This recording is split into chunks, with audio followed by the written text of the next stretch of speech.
கடவுள் பெயர்களில் உள்ள சூட்சும அர்த்தங்கள். இந்த உலகத்தில் பல்வேறு சொற்கள் பல்வேறு உருவங்களில் பல்வேறு நிலைகளில் உலவிக் கொண்டு வருகிறது. மனிதர்கள் பல்வேறு சொற்களின் அர்த்தங்களை அறிந்தும் அறியாமலும் பயன்படுத்தி வருகிறார்கள். பிரபஞ்ச ரகசியங்கள் அனைத்தையும் தன்னுள் அடக்கி வைத்துக் கொண்டிருக்கும் கடவுளின் பல்வேறு பெயர்களுக்கு உள்ளே எவ்வளவோ அதிசூட்சும ரகசியங்கள் மறைந்திருக்கின்றன. கடவுளின் பல்வேறு பெயர்கள். 1. ஆதி. 2. பகவன். 3. ஆண்டவன். 4. கடவுள். 5. இறைவன். 6. தெய்வம். 7. அனாதி. 8. பிரம்மம்.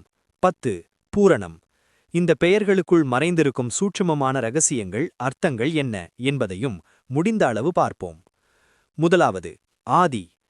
ஆதி என்றால் முதல் நிலை, மூலநிலை, இருப்பு நிலை என்று பொருள். இந்த உலகம் அனைத்தும் தோன்றுவதற்கு முன்பு இருந்த நிலை.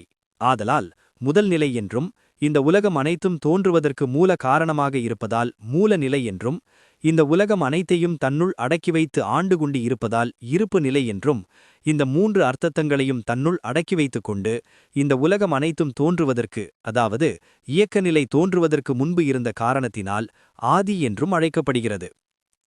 2. பகவன். இலகு, பகு என்ற 2 வடமொழி சொற்கள் உள்ளன. இலகு என்றால் சிறிய, எளிய என்று பொருள். பகு என்றால் பெரிய, மதிப்புமிக்க என்று பொருள். பகு கூட்டல் அவன் என்பது பகவன், அதாவது பகவன் என்றால் பெரியவன், மதிப்புமிக்கவன் என்று பொருள். பகவன் என்பது இறைவன் மிகப் பெரியவன் என்பதை குறிக்கிறது. குடும்ப அளவில் பெரியவன் என்றால் எல்லோரையும் விட மூத்தவன் என்று பொருள். உலக அளவில் பெரியவன் என்றால் உலகிலுள்ள அனைத்திற்கும் மூத்தவன், மூலநிலை என்று பொருள். அந்த மூல நிலையைத்தான் பகவன் என்ற சொல்லால் குறிப்பிடுகிறோம். 3. ஆண்டவன். ஆண்டு கூட்டல் அவன் என்பது ஆண்டவன். ஈண்டு என்றால் இங்கே, குறிப்பிட்ட எல்லைக்குள் என்று பொருள்.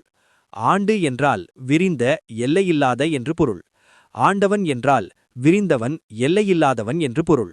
அதாவது இந்த உலகம் முழுவதும் விரிந்து பரந்து ஒவ்வொரு பொருளிலும் நீக்கமர நிறைந்து இருப்பவன் என்று பொருள்.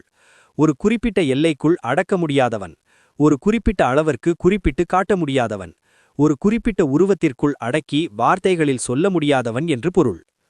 கடவுள். உயிரின் படர்க்கை நிலையான மனம் உயிராக ஒடுங்கி உயிரே பரமாக கடவுளாக மாறுவதைத்தான் கடவுள் என்ற சொல் குறிப்பிடுகிறது. கட கூட்டல் ஊழ் என்றால் கடவுள், அதாவது கடந்து கொண்டே உள்ளே செல். மனதை அடக்கிக் கொண்டே உள்ளே சென்றால் மனதின் அடித்தளமாக இருப்பு நிலையாக உள்ள கடவுளை கண்டுகொள்ளலாம் என்பதே கட கூட்டல் உள் என்றால் கடவுள் என்பதாகும். இறைவன். இறைவன் என்றால் அரசன், தலைவன், அனைத்தையும் தன்னுள் அடக்கி ஆள்பவன் என்று பொருள். அதாவது உலகில் உள்ள அனைத்தையும் தன் கட்டுப்பாட்டிற்குள் வைத்து இயக்க நிலை மாறாமல், இயக்க ஒழுங்கு மாறாமல், இயக்க விதிப்படி ஆண்டு கொண்டிருப்பவன் என்று பொருள். தெய்வம். உலகில் 2 நிலைகள்தான் உள்ளது. அ. நிகழ்ச்சி நிலை. ஆ. பொருள்நிலை. அ. எது அசைந்து கொண்டிருக்கிறதோ, எது தன்னுடைய நிலையில் மாற்றம் பெற்றுக் கொண்டிருக்கிறதோ அது நிகழ்ச்சி நிலை எனப்படும். ஆ. அசைவையும் மாற்றத்தையும் கழித்துவிட்டால் எது எஞ்சி இருப்பாக இருக்கிறதோ அதுதான் பொருள்நிலை. உடலை நெருப்பில் போட்டால் சாம்பலாகி போகிறது, சாம்பல் அணுவாகி போகிறது. அதைப்போல எல்லா பொருட்களும் ஆராய்ச்சிக்கு அகப்படாமல் அணு அணுவாக தேய்ந்து சுத்த வெளியில் கலந்து ஒன்றுடன் ஒன்றாக நின்று விடுகிறது. தெய்வம் என்ற சொல்லே மருவி தெய்வம் என்று ஆயிற்று. அனாதி. அனாதி என்றால் ஆதாரம் இல்லாதது என்று பொருள். புத்தகம் மேசை மீது இருக்கிறது, மேசை பூமி மீது இருக்கிறது, பூமி வெட்டவெளியில் இருக்கிறது.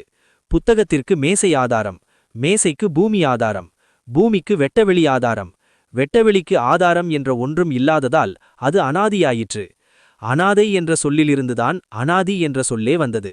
அனாதை என்றால் ஒரு பொருள் உருவாக காரணமானவர் யார் என்று தெரியவில்லை என்று பொருள். கடவுளை யார் உருவாக்கினார்கள் என்று தெரியாத காரணத்தினால், அதாவது தாய் தந்தை இல்லாத காரணத்தினால் கடவுளை அனாதி என்ற சொல்லால் குறிப்பிடுகின்றனர். பிரம்மம். பிரம்மம் என்றால் நித்தியமாயிருக்கின்ற என்று பொருள், அதாவது அழிவில்லாதது என்ற அர்த்தம். கடவுள் அழிவில்லாதவர் என்றால் கடவுளை தவிர உலகில் உள்ள மற்ற அனைத்து பொருட்களும் அழியக்கூடியது என்று அர்த்தம். அதனால் இந்த உலகையும் இந்த உலகத்தில் உள்ள அனைத்து பொருட்களையும் மாயை என்ற சொல்லால் குறிப்பிடுகின்றனர்.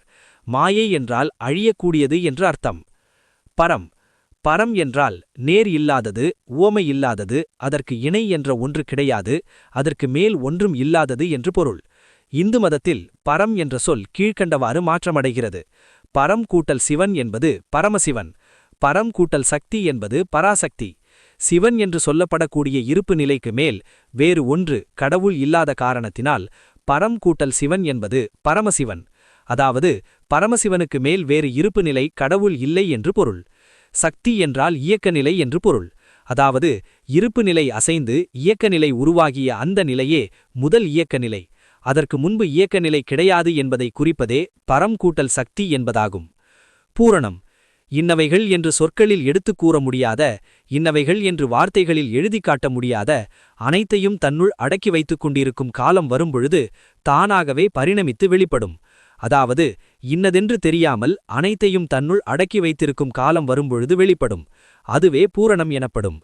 பல்வேறு பெயர்கள் மூலம் அழைக்கப்படும் கடவுள் என்ற சொல்லுக்குள்ளேயே இவ்வளவு ரகசியங்கள் அடங்கியிருக்கிறது என்றால் கடவுள் என்றால் என்ன, கடவுளை அடையக்கூடிய வழிகள் எவை என்பன போன்ற அதிசூட்சம கேள்விகளுக்குள் எவ்வளவு ரகசியங்கள் அடங்கியிருக்கும் என்பதை பற்றி சிந்திப்போம், தெளிவு பெறுவோம். நமசிவாய வாழ்க.